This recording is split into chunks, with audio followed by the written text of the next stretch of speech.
예. 저 오늘 모델링 on Ecology and Evolution 세미나 시리즈 두 번째 시간인데요. 첫 번째 시간에 너무 잘해주셔서 오늘 두 번째 스피커 분들께서도 잘해주시리라 믿고 있습니다. 네, 그럼 오늘은 조금 더 이콜로지 쪽에 관련된 세미나가 될 것 같고요. 첫 번째 세미나는 한양대학교의 손수영 교수님이 해주시도록 하겠습니다. 그럼 박수 맞아주세요. 네, 안녕하세요. 저는 오늘 게임 이론에서의 전략들의 네트워크 구조에 대해서 한번 이야기를 좀 해볼까 합니다.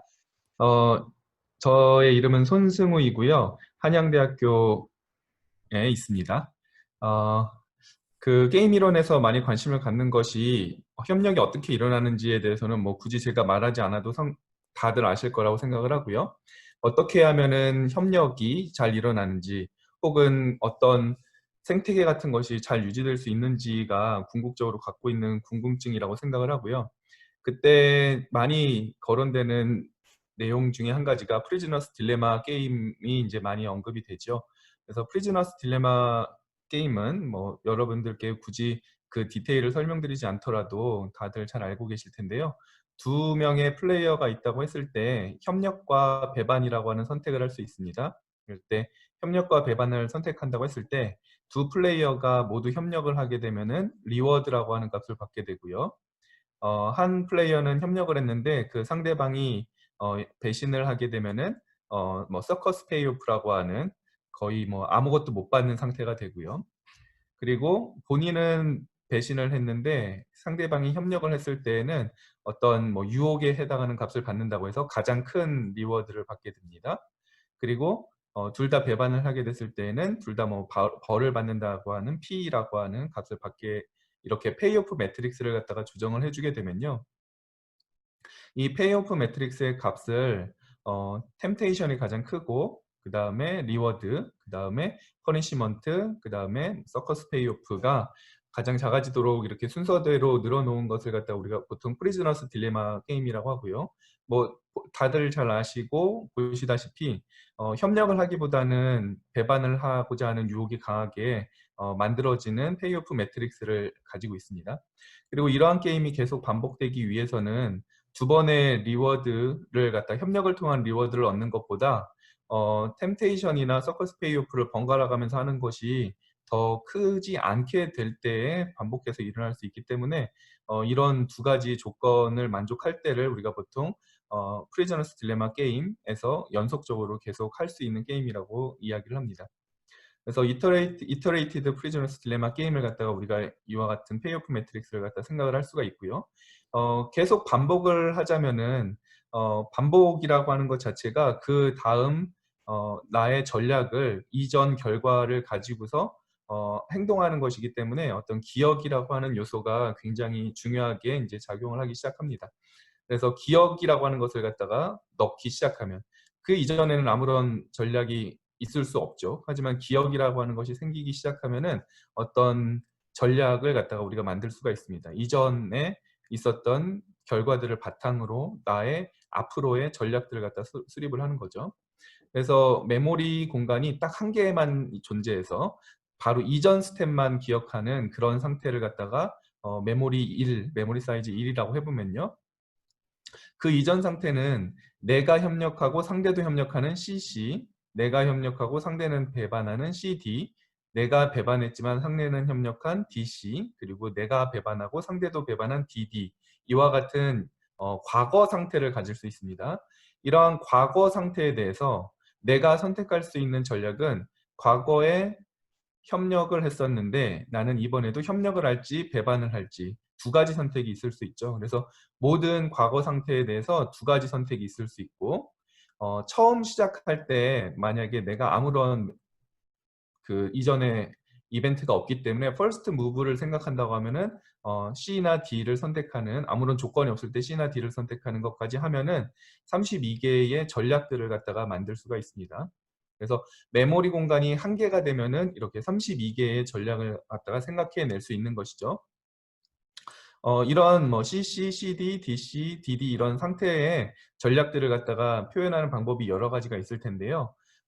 아무런 과거에 조건이 없을 때에 내가 선택할 수 있는 것, 그리고 CC, CD, DC, DD 순서대로 내가 선택하는 전략들을 이런 식으로 적어 넣는 방법을 제 노테이션으로 삼고 이것을 전략이라고 한번 생각을 해보겠습니다. 이와 같은 노테이션은 12년 전에 2008년에 백승기 교수님하고 김범준 교수님이 함께 논문 작업을 하시면서 게임 이론을 소개할 때 이런 노테이션을 사용했었는데요. 이런 노테이션을 사용하면은 굉장히 편리하게 표현을 할 수 있습니다. 그 2008년 논문에서는 백승기 교수님과 김범준 교수님께서 그냥 메모리 공간 1인 32개의 전략들에 대한 분석을 하셨을 뿐만 아니라 메모리 공간 2까지 해서 퍼스트 무브가 그럼 2개나 들어가죠. 그래서 메모리 공간이 2가 되면은 CCCC, CCCD 이런 식으로 모든 것을 다 나열할 수가 있고요. 그 나열한 것이 이제 16가지가 되고 퍼스트 무브 2가지를 더하면은 2의 18승이 돼서 무려 26만 가지의 전략들이 만들어지게 됩니다. 백승기 교수님의 2008년 논문에서는 이런 굉장히 많은 전략들 중에서 상대방으로부터 이용당하지 않으면서도 성공적인 전략이 어떻게 가능한가를 연구하셨고 그 결과로 얻은 전략이 이 티포텟을 변형한 형태의 티포텟을 얻은 것을 소개를 하셨었는데요. 교수님, 저 질문 하나만 드려도 될까요? 안 돼요. 네, 아니요, 말씀하십시오. 감사합니다. 저 그러면은 요 왼쪽의 그림에서요, 이 네. 전체가 전략 하나인 거예요? 아니, 예, 지금 이것은 티포텟의 트랜지션 그래프를 그렸다고 했는데요.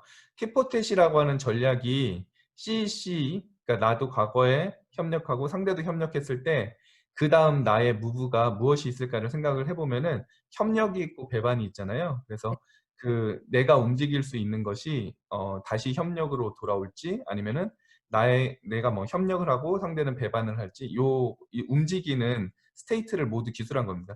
티포텟은 둘 다 협력했을 때 계속 협력할 거기 때문에 협력이라고 하는 것이 유지될 거기 때문에 이쪽으로 돌아오거나 이쪽으로 가게 될 텐데요. 상대방 전략은 지금 여기 표시하지 않은 아, 상태고요. 네. 네, 티포텟에서 움직일 수 있는 것을 다 표현한 거라 보시면 됩니다. 그러면 주어진 전략에서 가능한 플로우를 그려준 거네요. 맞습니다. 아, 예. 그래서 감사합니다. 이제 실제로는 두 가지 전략이 붙었을 때 나타날 수 있는 플로우는 이 모든 엣지를 다 사용하지 않고 몇 개의 엣지만이 이제 사용되게 되는데요. 그걸 제가 뒤에 보여드리겠습니다.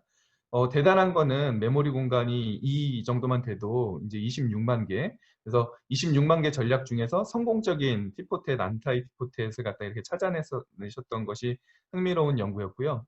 이 연구는 계속 이어져서 2017년 이수도 박사님께서 실제로 이 2의 16승에 해당하는 퍼스트 무브를 갖다가 빼고 트랜지언트를 뺀다고 생각하면 뺄 수 있겠죠. 그래서 6만 5천 개의 전략에 대해서 그 가능한 남들에게 이용당하지 않으면서도 성공적인 전략, 협력을 만들어낼 수 있는 성공적인 전략 4가지인가를 찾아내셨고 그 중에 한 예로 티포텟, 안타이 티포텟을 다이어그램으로 보여주고 있는 그림입니다.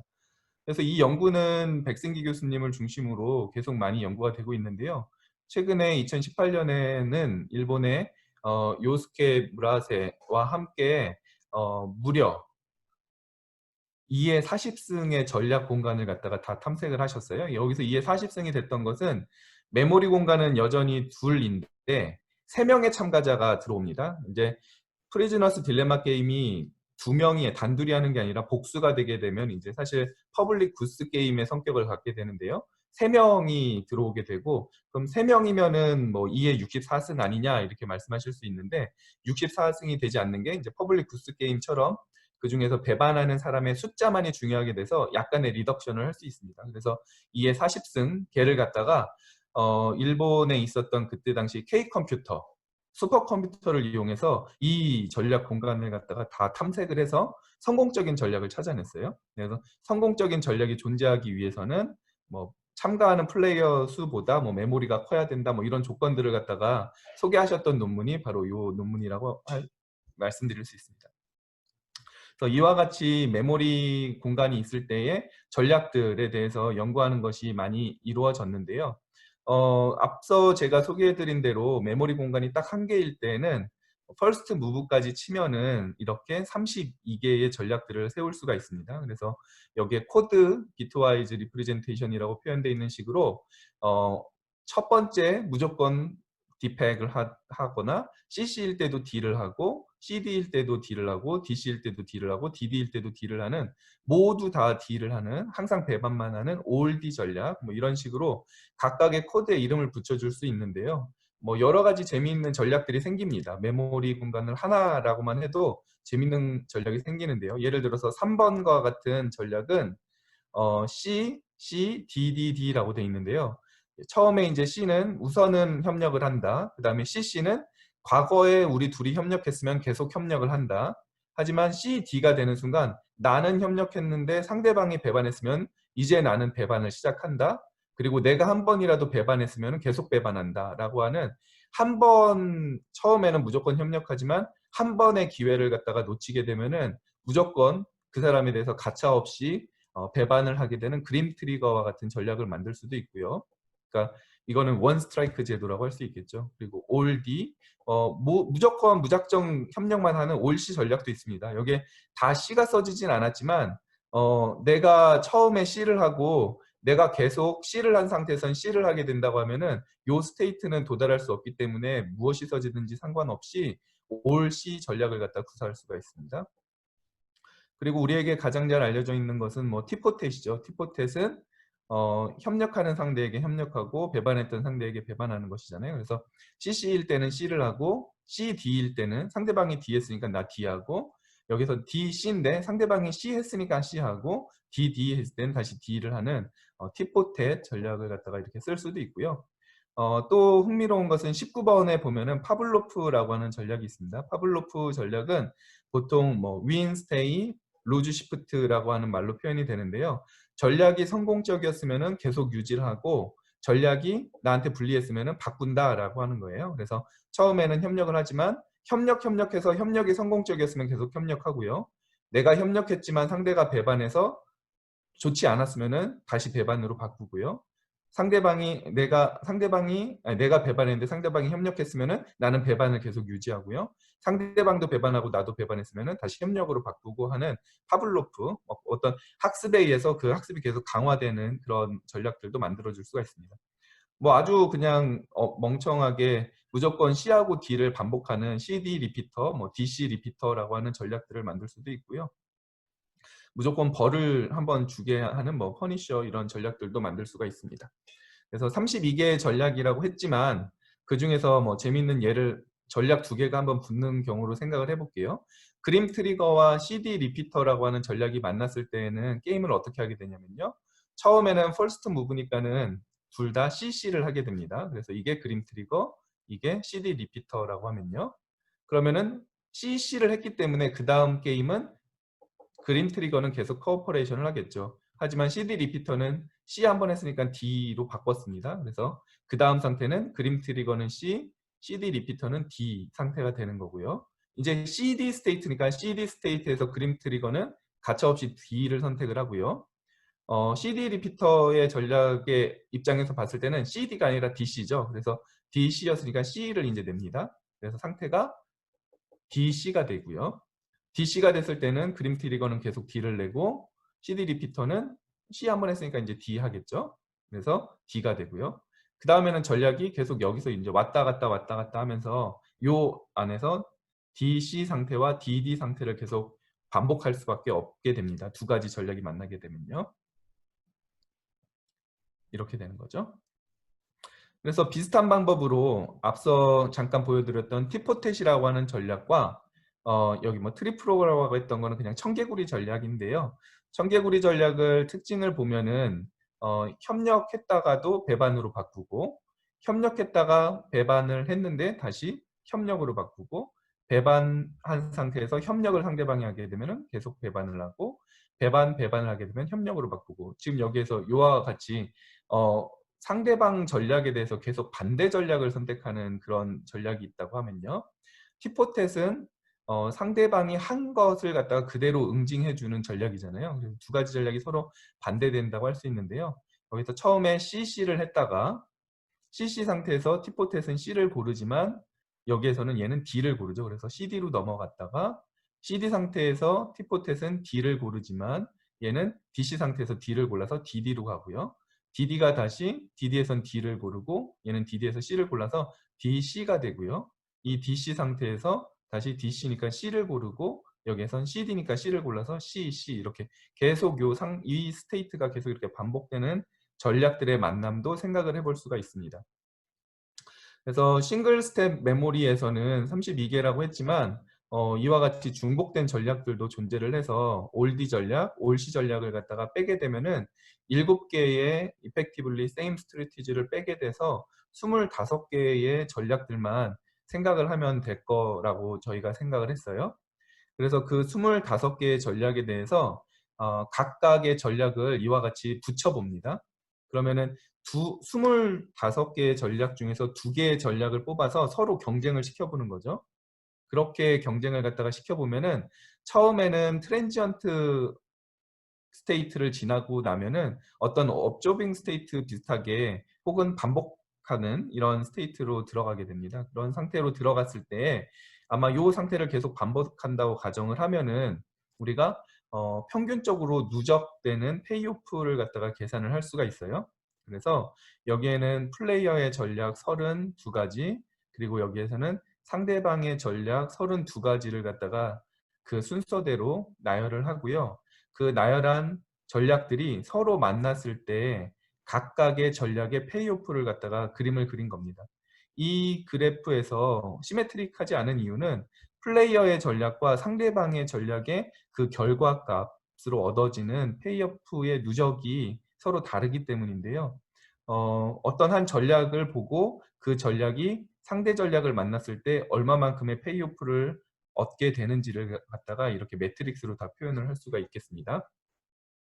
그래서 이 두 전략이 만났으면 요 트랜지언트를 버리고 요 아래 이제 누적되는 값을 갖다가 다 계산을 해서 이렇게 페이오프를 갖다가 더한 값으로 적어주게 되고요.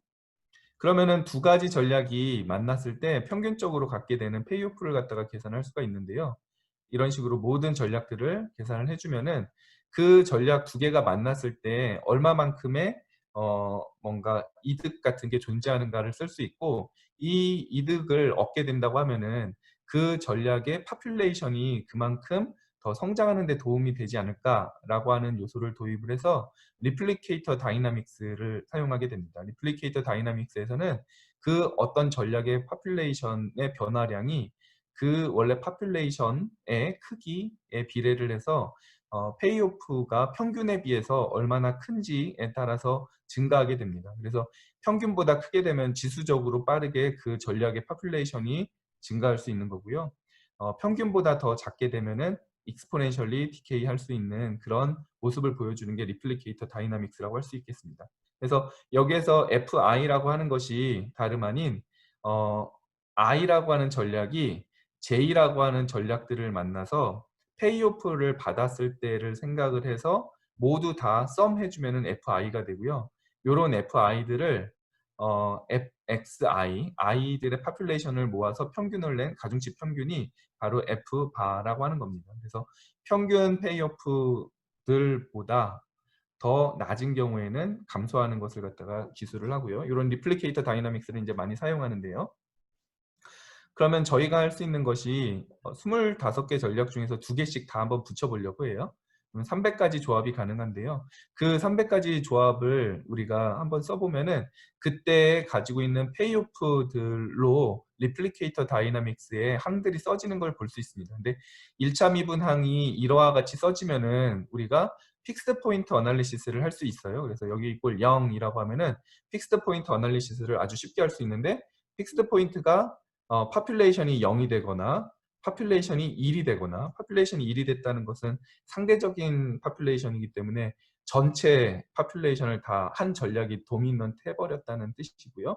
그리고 그 사이에 어떤 픽스드 포인트가 하나 더 존재할 수 있겠죠. 그래서 3차 시계 형태를 가지고 있어서 픽스드 포인트 어널리시스를 해보면은 여기에는 지금 3차 시계 일부만 표현이 돼 있지만 어떤 이런 여기에서는 뭐 분명히 3차식이 거의 표현이 됐죠. 그래서 이와 같이 지나가는 것을 볼 수 있고요.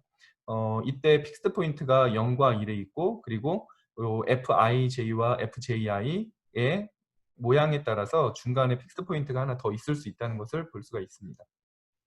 이런 경우에는 픽스 포인트 하나가 뭐 0 아래나 아니고 혹은 1보다 큰 쪽으로 가서 우리가 관심 있는 영역을 벗어났다고 볼 수가 있고요. 그래서 이와 같은 것을 해보면은 이런 한 4-5가지 정도의 패턴이 나타납니다. 이 패턴을 말씀드리면은 여기에서는 내가 I라고 하는 전략이 어떤 파퓰레이션에서 시작하더라도 1대1로 다른 전략 하나를 만났는데 그 결과가 내 전략의 파퓰레이션이 0으로 수렴해 버리는 겁니다. 그러니까 내 전략이 굉장히 약해서 빠르게 0으로 수렴해 버리는 것을 나타내고요. 그러니까 일종의 뭐 멸종이죠, 멸종. 그와 반대로 D와 같은 경우에는 내 파퓰레이션이 어떠한 이니셜 컨디션에서 시작했더라도 전체 시스템을 갖다가 다 장악할 수 있는 어, 완전히 내가 장악해버리는 그런 결과를 보여주고 있고요. 이 B와 같은 경우에는 이니셜 컨디션에 따라서 멸종할 수도 있고 완전히 장악할 수도 있는 것을 보여주고요. C와 같은 경우에는 스테이블 픽스드 포인트가 가운데에 존재해서 어떤 이니셜 컨디션에서 시작하더라도 두 개의 전략이 공존하는 상태로 간다라고 하는 것을 보여줍니다.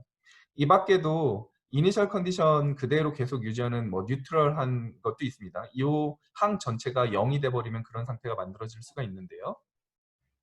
그래서 300개의 전략들을 이와 같이 2개씩, 아니, 그러니까 25개의 전략을 2개씩 붙여서 300개의 전략의 페어들을 조사를 해봤더니 한쪽으로 승부가 갈리는 게 거의 뭐 3분의 2 정도, 그리고 아무런 변화가 없는 것이 68개, 스테이블 픽스드 포인트로 가는 게 40개, 언스테이블 픽스드 포인트를 갖는 것이 이제 3개의 페어를 갖다 확인할 수가 있었고요.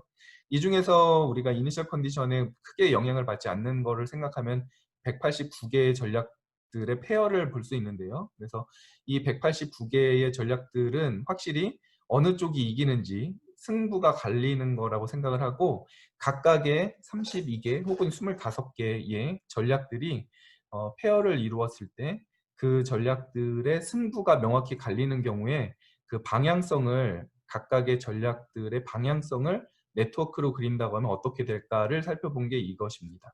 그래서 지금 여기에 각각의 보라색 점들은 전략을 나타내는데요. 지금 보라색 점이 25개가 안 되죠. 그 이유는 여기 GCC라고 하는 Giant Strongly Connected Component 부분에 여러 개의 전략들이 뭉쳐서 서로 이기고 지는 관계가 순환 관계를 만들고 있는 것을 뜻합니다. 그래서 순환 관계를 만들고 여기에서 이 전략들은 무조건 이 자이언트 스트롱리 커넥티드 컴포넌트를 만든 전략들에게는 지고요.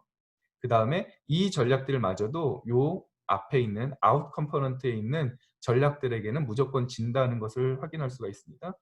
그래서 여기에서 보면은 그림 트리거 전략이나 티포텟 전략이 우리가 보통 사용하는 페이오프 영역에서는 다른 전략들에 비해서 아주 우수한 성적을 내고 있다는 것을 그래프를 통해서 확인을 할 수 있었고요. 이와 같이 두 개의 전략들을 붙여서 하는 시뮬레이션을 해봤는데 이 자이언트 스트롱리 커넥티드 컴포넌트에서는 분명히 전략들 사이에서 승부가 이루어지지 않고 어떤 전략은 어떤 전략을 이기지만 다른 전략은 또 다른 전략을 이기는 서로 가위바위보처럼 이기는 서로 이기는 전략들이 존재한다는 건데요.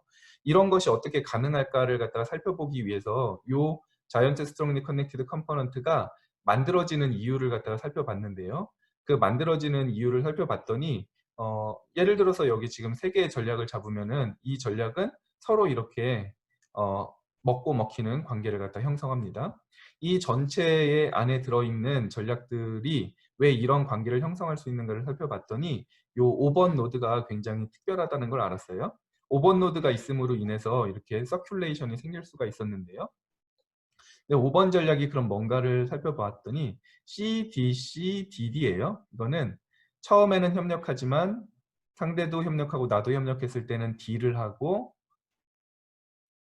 내가 협력하고 상대가 배반했을 때는 계속 협력을 하고 상대가 협력하고 내가 배반했을 때는 D를 하고 상대도 나도 배반을 했을 때는 D를 하는 그러니까 다소 좀 논리적이진 않지만 뭐 규칙이니까 일관성은 있죠. 하지만 딱 한 가지 여기서 내가 협력하고 상대가 배반했을 때만 협력을 선택하고 나머지는 다 배반을 선택하는 이상한 5번 같은 전략이 있을 때 이런 서로 이기고 지는 순환 관계가 만들어진다는 것을 확인할 수가 있었고요. 이런 5번을 갖다가 매개로 해서 생기는 세 가지 전략들의 그 서큘레이션을 살펴볼 수가 있어서, 예를 들어서 5번 전략이 있고 28번, 22번 전략이 있다고 했을 때 그 관계가 이와 같이 28번은 5번한테 져서 5번이 이기고, 5번은 22번한테 져서 22번이 이기고, 22번은 28번한테 져서 28번이 이기고, 이와 같은 순환 관계를 갖다가 만들어내는 걸 볼 수 있었어요. 그런데 저희가 분석했던 앞선 방법은 두 가지 전략만을 뽑는 거라서 세 가지 전략을 한꺼번에 넣었을 때는 어떻게 되는가를 살펴보면은 그냥 두 가지 전략이 있을 때처럼 하나로 완전히 가버리지 않고, 물론 22번의 파퓰레이션이 0이어서 처음에 이니셜 컨디션이 이 위치에 놓이게 된다고 하면은 5가 모두 다 이겨버리는 픽스드 포인트가 존재를 합니다. 그래서 요 엣지상에 놓이게 되는 이니셜 컨디션에서는 이 세 개의 픽스드 포인트가 분명히 존재하지만 이 내부 공간에서 5번 전략, 28번 전략, 22번 전략과 같은 것들이 골고루 있게 되는 경우에는 어떤 특정 스테이블 픽스드 포인트로 빨려 들어가는 것을 볼 수가 있었어요.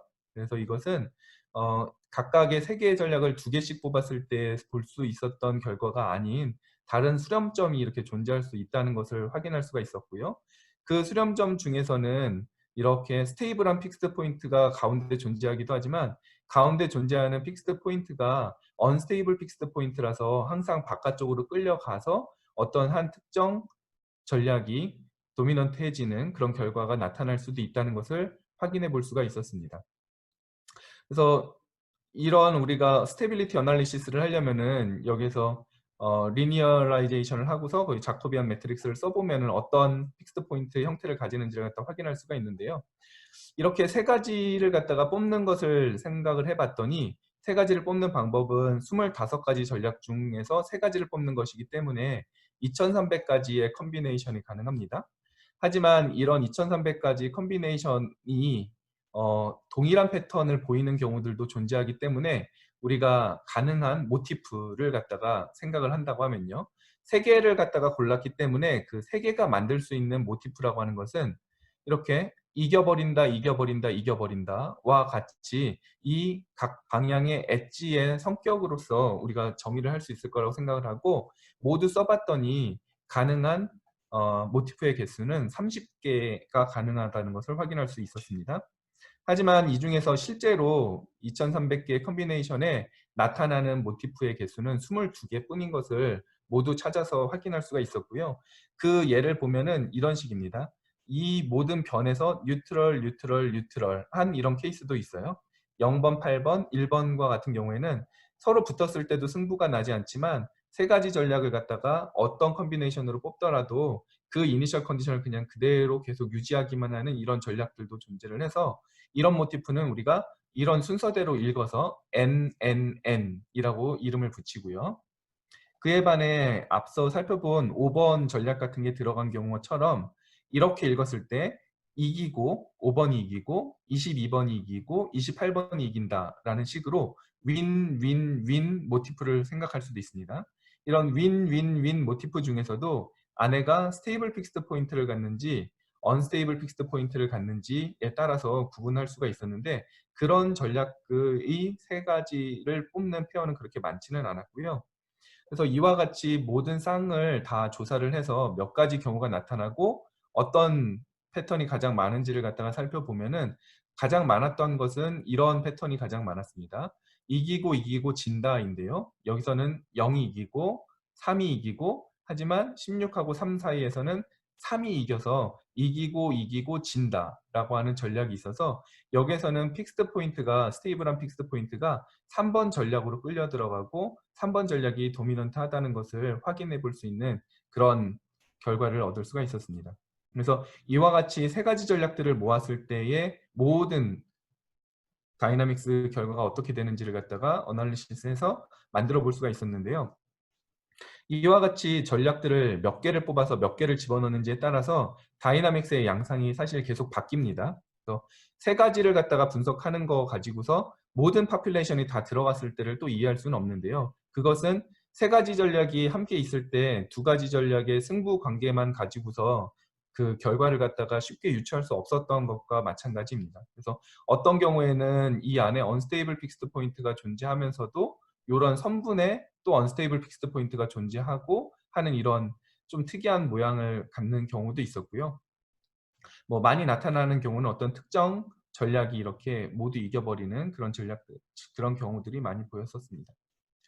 그래서 이와 같은 결과를 분석을 해봤었는데요. 이것은 두 개의 전략을 갖다가 뽑는 것이 우리가 마치 네트워크에서 두 노드 사이의 관계를 엣지로 표현한다고 생각을 했을 때 그것은 요즘 네트워크를 점점 확장해 나가고 있는 어, 그 원 심플렉스에 해당하는 것을 사실은 살펴봤던 거고요.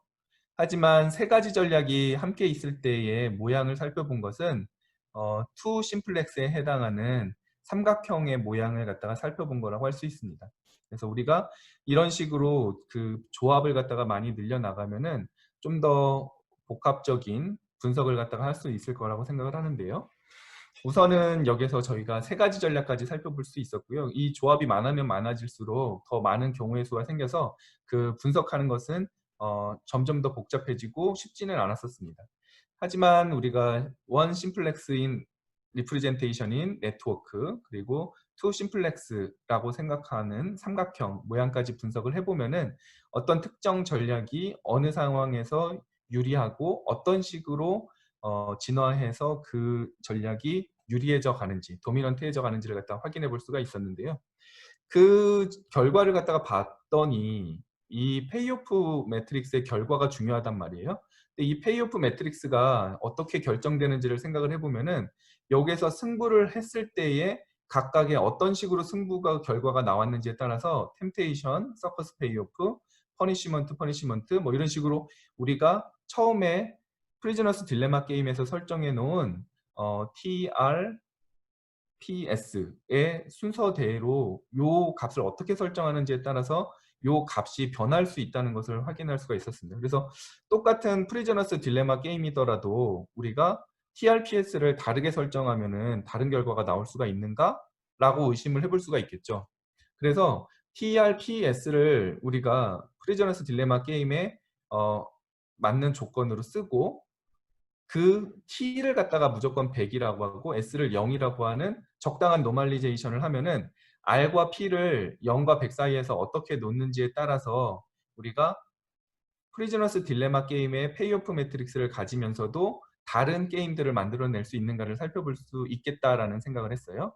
그래서 r과 p를 우리가 0서부터 100까지 조정하면서 모든 공간을 갖다가 다 찾아볼 건데요. 다만 여기에서 조건이 r은 p보다 커야 된다고 했기 때문에 이렇게 x는 y 그래프에서 이 아래쪽만 살펴볼 거고요.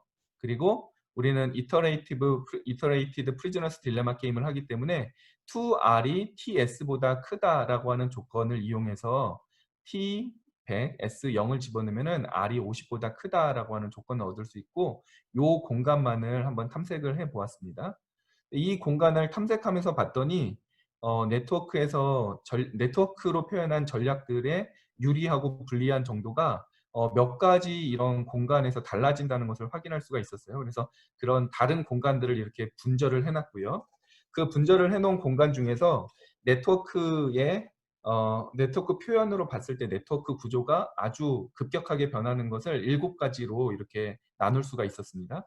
그 7가지로 나눠서 살펴보면은 이쪽 빨간 쪽으로 표현되어 있는 곳이 앞서 보여드렸던 결과를 얻었던 곳이라고 할 수 있는데요. 거기에서는 그림 트리거와 티포텍 같은 것이 유리하다고 평가를 했었습니다.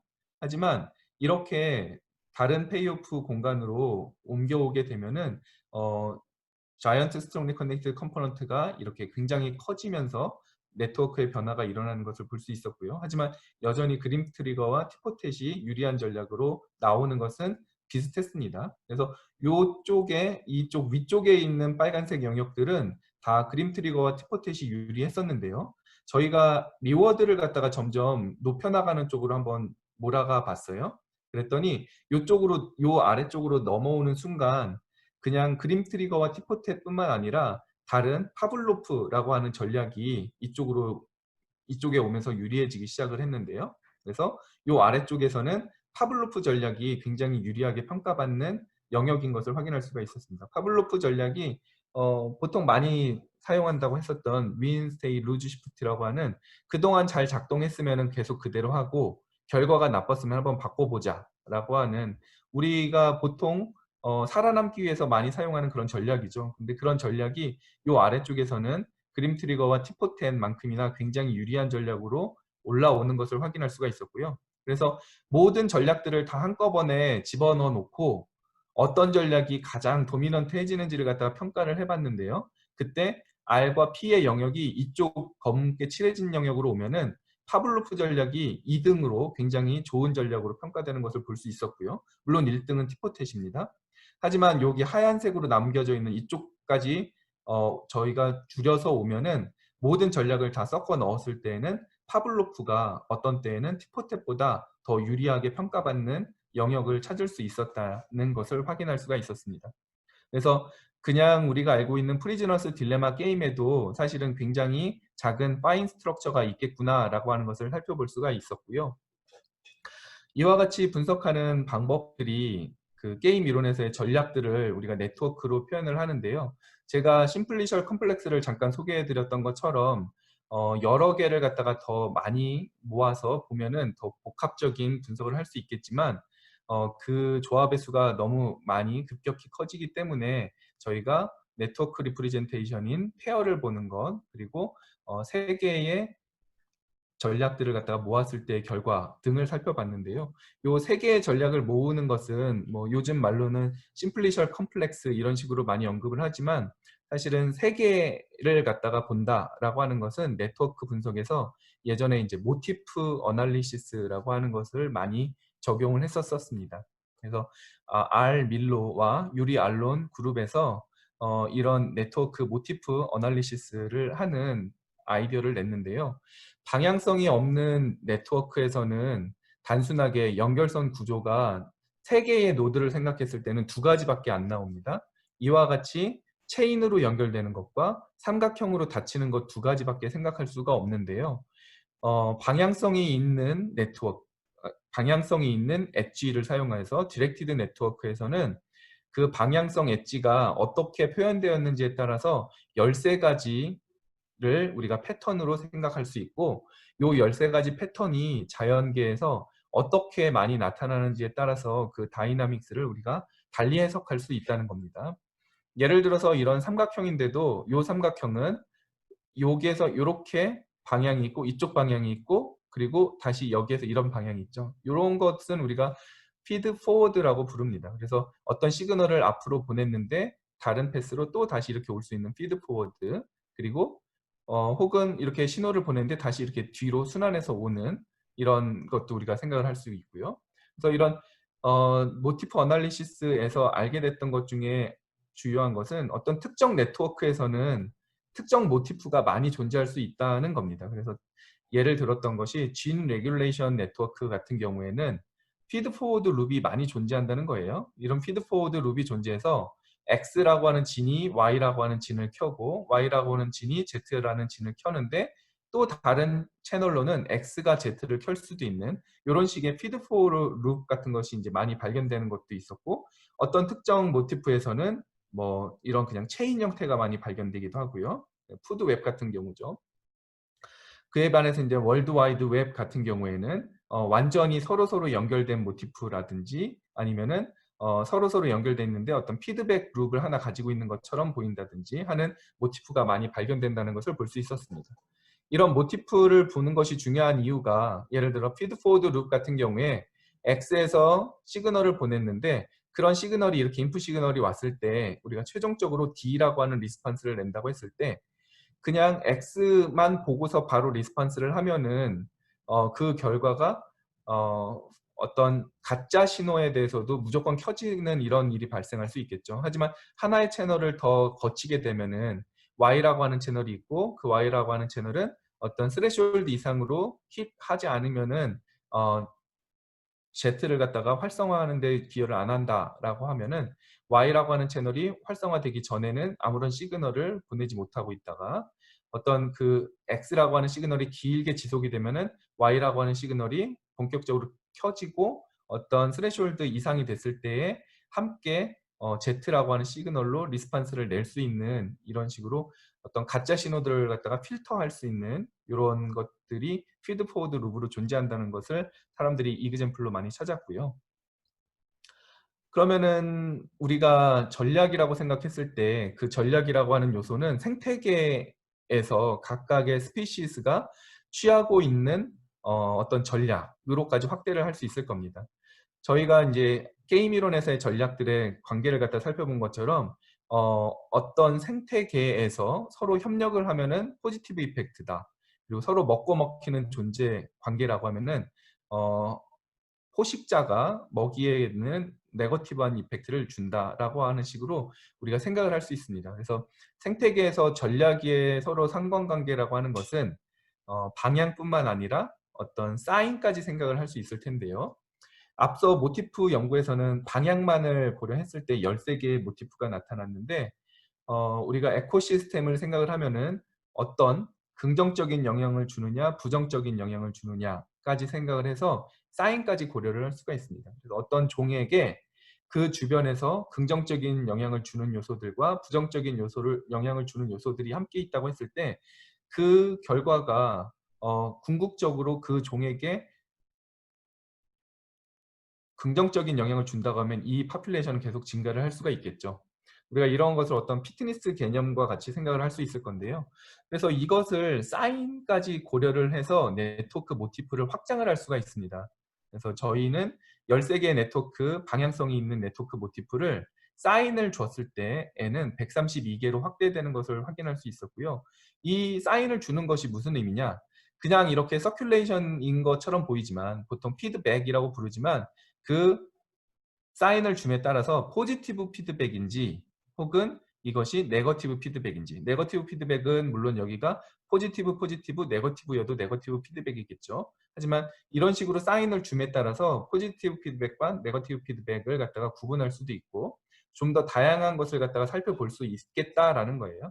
그래서 다 생각하면은 132가지를 갖다가 봐야 되는데요. 이런 두 개의 링크가 중첩되는 것은 우리가 어떤 경우에는 많은 경우에 한 개의 링크로 대체를 할 수 있는 경우가 있다고 가정을 하고 좀 줄여봤습니다. 그래서 듀얼 링크는 저희가 더 이상 취급을 하지 않고 한쪽 방향만 링크를 가질 수 있다고 생각을 해서 좀 줄이면은 22가지 정도로 줄일 수가 있었고요.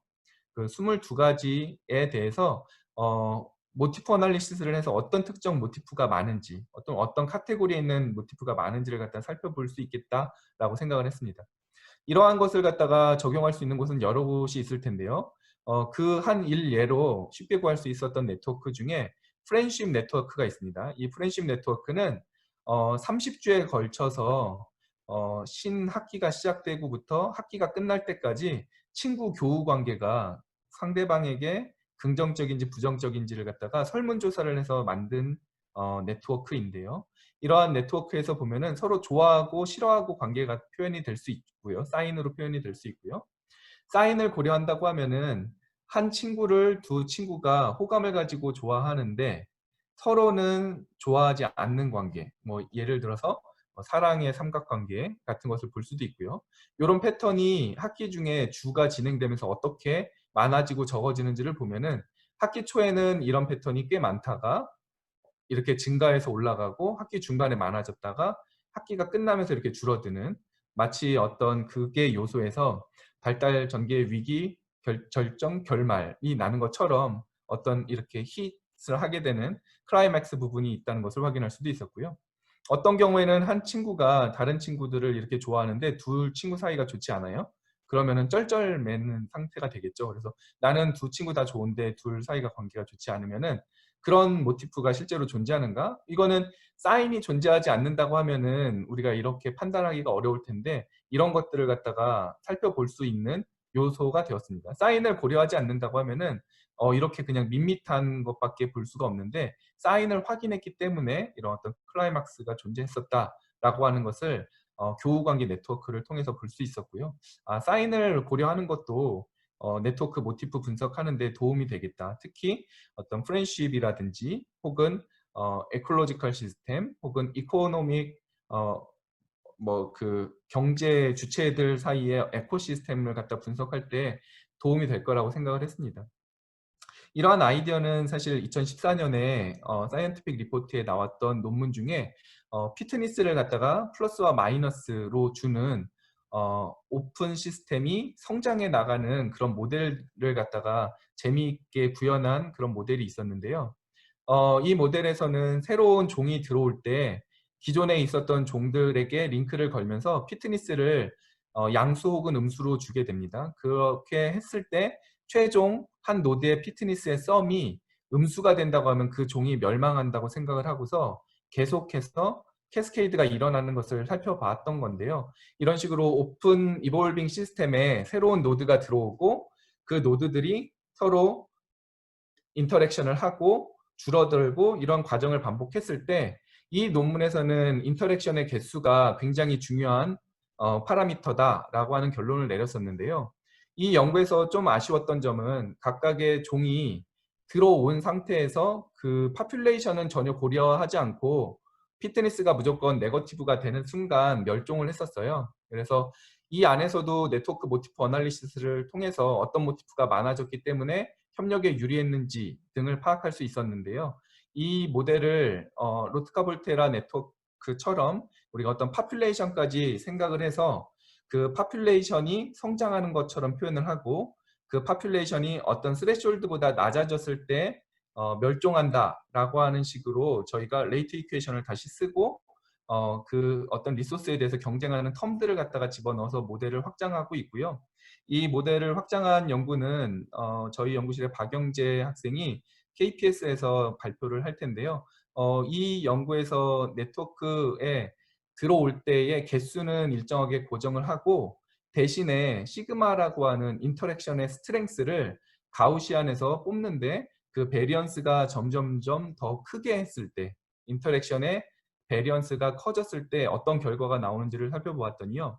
그 안에서 인터랙션의 베리언스에 따라서 다이버시티가 굉장히 다양하게 존재할 수 있다. 그래서 인터랙션의 시그마가 굉장히 작을 때에는 서로 인터랙션하는 영향이 별로 적어서 다이버시티는 무지하게 증가하지만 파퓰레이션 디스트리뷰션에서는 별로 재미가 없었고요.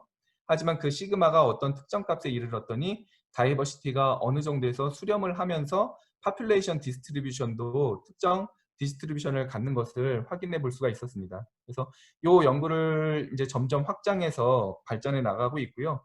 이 안에서 어떠한 네트워크 모티프를 볼 수 있고 그리고 어떤 파퓰레이션 디스트리뷰션을 보일 수 있는가 그리고 그러한 어떤 특정 성장하고 있는 것은 그 주변 노드들과 어떤 네트워크 구조를 가지고 있는가를 살펴볼 계획인데요.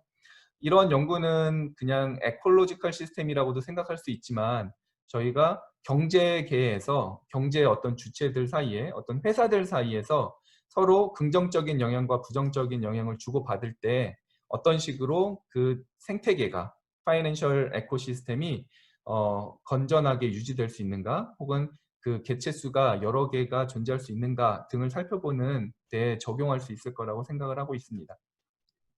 그래서 생태계의 다양성을 갖다가 확인해 보기 위한 모델로서 저희가 제시를 하고 있고요. 그래서 저희는 어떤 전략이라고 하는 요소를 어떤 스피시스에서의 각각이 인터랙션 맺는 그런 모양으로 확대를 하고 그 안에서의 네트워크 모티프, 사인까지 포함한 네트워크 모티프를 살펴봤었고 어떤 새로운 모델에서도 그런 네트워크 모티프가 어떻게 나타나는지 뭐 최근의 텀으로 하자면은 심플리셜 컴플렉스가 어떠한 어떤 변화를 보여줄지를 갖다가 한번 살펴보는 것을 목표로 계속 연구를 하고 있습니다. 제가 오늘 소개해드렸던 전반부는 지금은 국가수리과학연구소에 있는 김영진 박사 그리고 후반부는 박영재 박사과정 학생이 함께하고 있고요. 박혜진 박사님께서 굉장히 많은 조언을 해주고 계십니다. 제가 준비한 것은 여기까지고요. 시간을 맞추려고 뒷부분에서 좀 속도를 냈는데요. 네, 여기까지 하도록 하겠습니다. 발표 감사합니다. 박수 부탁드립니다.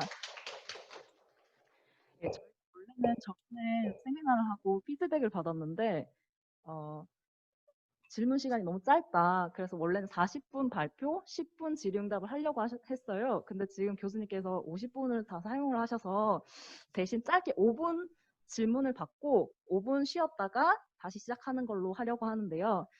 저희 세션이 다 끝나고 자유롭게 토론하는 시간을 가질 거니까 궁금증이 많으시는 분들은 두 번째 토익 끝나고 다 같이 자유 토론을 할 때 그때 질문을 주시고 지금 5분 동안은 짧게 질문해 주실 분들 질문해 주시면 될 것 같습니다. 아니, 오프라인에서 질문하고 싶으신 분 계시면 손 드시면 제가 마이크 가지고 가도록 하겠습니다. 온라인에 계신 분들은 그 마이크 켜시고 자유롭게 질문해 주시면 감사하겠습니다.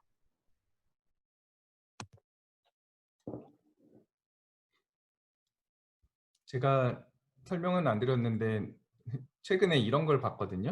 혹시 이런 거 보셨나요? 수학의 지도라고 하는 건데요. 이거를 한번 요소 한번 잘 살펴보시고요. 여기 보면은 뭐 여러 프랙탈도 있고 카오스 이론, 뭐 벡터 캘큘러스, 그리고 뭐 암호, 여기 머신러닝 뭐 이런 것들이 있잖아요. 한번 잘 보시고요. 이거는 물리에서의 맵이라고 하거든요. 물리에서 그래서 나타나는 것들을 이제 다 적은 건데요. 저는 이렇게 가만히 두 개를 봤더니 저는 수학자인가 봐요. 물리에서는 여기 카오스 일어나고 뭐 이런 서머다이나믹스 이런 거는 좀 알겠는데 이쪽은 제가 지금 잘 모르는 것 같거든요, 확실히. 근데 수학에서는 여기 대부분 다 우리가 지금 쓰는 툴인 것 같아요. 여기 그래서 아마도 어플라이드 매스매틱스를 하고 있는 게 아닌가 그런 의미에서 이거를 봤는데요. 우리 이런 짤 보셨죠? 학문의 순도에 따른 정렬인데 수학자가 이렇게 막 얘기하는데 사회학자를 보고 심리학자가 사회학은 응용심리학에 불과해 뭐 이렇게 하면서 쭉 가잖아요. 물리학자가 여기서 모든 응용물리학에 불과해 정상은 좋구나라고 했더니 수학자가 거기서 뭐하니 있는지도 몰랐네 이랬다고 하는 얘기인데 지금 이제 뭐 박혜진 박사님 관심 있는 영역이 사실 여기에 들어가 있는 것 같아요. 여기에. 그래서 응용물리학자의 시각으로 여기를 갖다 살펴보고 있는 건데요. 그래서 이 짤을 보면서 그 우리가 하는 영역이 물리인가? 수학인가? 사회학인가? 궁금해졌어요. 그래서 인터디스플린이라고 하지 않은 건가 생각하고 있습니다. 맞습니다. 네, 잠시만요. 네. 교수님 발표 잘 들었습니다. 저 포항공학과대학교 지금 정성교수님 연구실에서 있는 유태코라고 하고요. 네, 반갑습니다. 이제 두 가지 전략들을 가지고 이제 어느 쪽으로 결국 얘가 승리를 해서 이제 유지가 될 것인가에 대한 그 그래프를 보면서 좀 들었던 생각이 결국은 그림트리거나 그 티포텟으로 이게 귀결이 되는 게 어떻게 보면은 그 같은 집단 안에 있는 같은 친구들한테는 이제 협력을 해주다가 다른 이제 배반을 하게 되는 친구가 나타나게 되면은 이제 그러니까 외부의 적에 대해서는 이제 그 친구들한테는 계속 배반을 해주면서 이제 내부의 이익만을 올리기 위한 그런 행동을 하는 전략들이 아닌가라는 생각을 문득 했거든요. 그러니까 말하자면은 집단 이기주의인 거죠. 네. 근데 이제 네. 근데 이제 우리 현실에서 보면은 그런 집단 이기주의를 탈피해야 된다라는 이야기를 많이 하는데 네. 이제 거기 이제 그래프에 있는 결과를 좀 넘어서 이제 네. 그런 전략들 많이 승리하고 있는 상황을 넘어서 이제 다양한 전략들이 좀 더 공존해가는 상황이라고 해야 되나? 아니면 서로가 협력해서 코스트를 네. 올려가는 상황이 나오려면 어떤 것들이 들어가는 게 좋을까요? 그거에 대해서는 최정규 교수님이 쓰신 이타적 인간의 출현이라는 책을 읽어보시면은 굉장히 자세하게 잘 나오는데요. 여기에서는 아주 그룹 이기적인 거라고 표현했지만 사실은 협력이 여기서 이제 이루어지기 시작하는 거잖아요. 그런 협력이 나타나는 방법들이 굉장히 다양하게 여러 가지가 있습니다. 그래서 보통 5가지라고 얘기를 하는데 그 5가지 요소들을 하나하나 꼭지꼭지 다 설명한 책이 이타적 인간의 출현인데요. 그런 어떤 그 인간 사회에서는 어떤 특정 전략이라고 하는 것을 한 개인을 뭐 특정할 수는 없잖아요. 그래서 이렇게 단순하게 분석하는 것이 다 적용되지는 않을 텐데요. 그리고 인간은 사실은 뭐 메모리 일만 쓰는 것도 아니고 굉장히 다양한 요소들을 적용해서 전략들을 쓰고 있는 거고요. 그 와중에서도 이제 뭐 협력이 만들어질 수 있는 요소들, 다 다른 전략이지만 또 협력이 만들어질 수 있는 요소들.